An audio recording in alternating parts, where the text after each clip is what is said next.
While I'm here in Wisconsin, this obviously is not the only Midwestern state with a tight Senate race. On the way here, we stopped in Missouri, where I spoke with Democratic incumbent Senator Claire McCaskill about her tough re-election bid against Republican Attorney General Josh Hawley. Thanks for all you're doing. Incumbent Democrat Claire McCaskill is in the fight of her political life, and she knows it. Thanks, guys. The Real Clear Politics average of recent polls has Republican challenger Josh Hawley up 2. The most recent poll has him up 4. I think it's surprised, to some extent, some of the national Republicans that this race has stayed as close as it is. Donald Trump won this state by almost 20 points.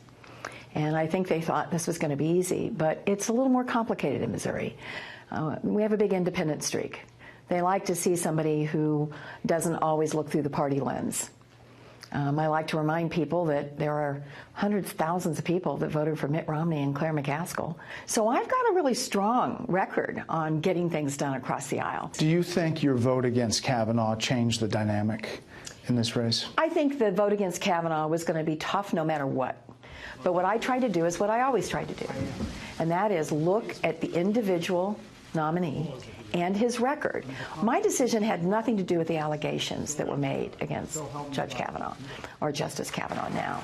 My problem with him was his opinion that he wrote saying that he thinks foreign money should be allowed into ads that influence our elections, and that there should be no limits on any contributions to campaigns. I'm watching this tsunami of dark money that is drowning our process. I really think this is an issue of our time, that we clean up these campaigns so that people know who's paying for the ads. You know, your critics say you voted for every one of President Obama's Supreme Court nominees, and then you voted against Neil Gorsuch and Brett Kavanaugh. So they say, you know, how is that not just moving with your party where it wants to go? I voted for over 70% of President Trump's judicial nominees. 70%. I voted for more than half of his cabinet members. I vote with him half the time. He signed 38 of my bills into law. That doesn't sound like, to me, somebody who is knee-jerk. Some of my colleagues are knee-jerk against the president. I don't get up every day figuring out how to fight the president. I get up every day trying to figure out how I can fight for Missourians. To that point, you have this radio ad out now that says, at one point in an exchange, she's not one of these crazy Democrats. Claire's not afraid to stand up against her own party. Yep, and Claire's not one of those crazy Democrats. Who's the crazy Democrat? The crazy Democrats are people who walk in restaurants and scream in elected officials' faces. The crazy Democrats are, we have a state senator here in Missouri that actually advocated for the assassination of President Trump. That's a crazy Democrat. I don't do those things. I am not somebody who thinks that we should ever be uncivil. I think what most Missourians want is for us to listen to each other, figure out where we can compromise, not scream in each other's faces, not call each other names. So I'm really talking about civility here. I'm talking about being polite, having good manners. Well, just to be clear, there's not another crazy Democrat in the Senate. Well, I would say this. I would not call my colleagues crazy, but Elizabeth Warren sure went after me when I advocated tooling back some of the regulations for small banks and credit unions. I certainly disagree with Bernie Sanders on a bunch of stuff. So I'm not afraid. You know, I've done those kinds of things, which do separate me, I think, from some of the knee-jerk folks that just are against the president no matter what. You point out about the percentages of voting with the president. 538 has it as 45% roughly. But you do vote with Chuck Schumer 80% of the time, and Elizabeth Warren 67%, and Bernie Sanders 66%. Well, you know why that is, Brett? Because we aren't getting a chance to vote on much. We have not had full debates in the Senate in a while. You know, these bills, like the tax bill, that was written in Mitch McConnell's office. It wasn't written in the Finance Committee. It's been probably 3 or 4 years since we've had a full debate in the Senate with lots of amendment votes. Now, if you go back and look at my record the entire time, back when we used to vote on things, you'll see a much more accurate picture of how willing I am to listen to both sides and do what I think is right, regardless of party. What do you think the most important issue for Missourians is right now? Health care. By far? By like far. It's not even close? Not even close. And I know that because I did over 50 town halls last year. And mostly in very red places where I'm not very popular. And what people are worried about, you know, we need to keep the parts of the ACA that work. And we need to fix the other parts. You know, this thing has been such a political football. And I've been the first to say it wasn't exactly right. And we shouldn't have ever done it on a party line vote. We've got a couple of bipartisan bills that will make it better. If Mitch will let us vote on them, I think we could actually improve the exchanges. I think we could actually pull back some of the regulations. But the notion that Josh Hawley is marching into court trying to score a political point without thinking of the consequences to Missourians about all of their protections going away with no backup. There is no backup, and as I like to tell Missourians, why do you think they asked the court not to decide the case until after November? Hawley called that attack disingenuous in a debate last week. She says people want to hold on to things. They don't want to hold on to Obamacare.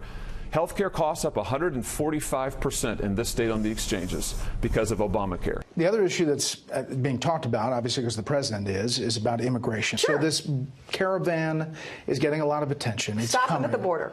And what do you do? When they get to the border, what do you do? I think the president has to use every tool he has at his disposal, and I'm 100% back him up on that. Whether it is turning them back because we are not equipped to handle that many asylum claims into our system. And by the way, that's one of the issues here. We've got to surge and use technology to address when somebody comes across the border and they ask us for asylum. The law says we need to hear them, but we're waiting way too long to hear it. We need to hear them right away. So I do not want our borders overrun, and I support the president's efforts to make sure they're not. Do you regret supporting Hillary Clinton in 2016? You know, that's a hard question. You know, obviously my state disagreed with me on that. I thought she was certainly had the breadth and depth of experience that qualified her. But I'd rather look forward and not backward. And my only request of the president is that I think we should not make the press the enemy, and I think the truth matters.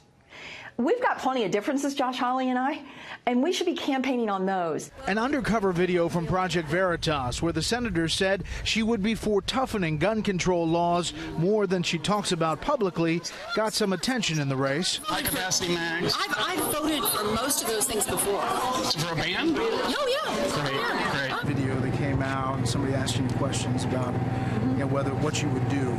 Yeah. What's your reaction to that?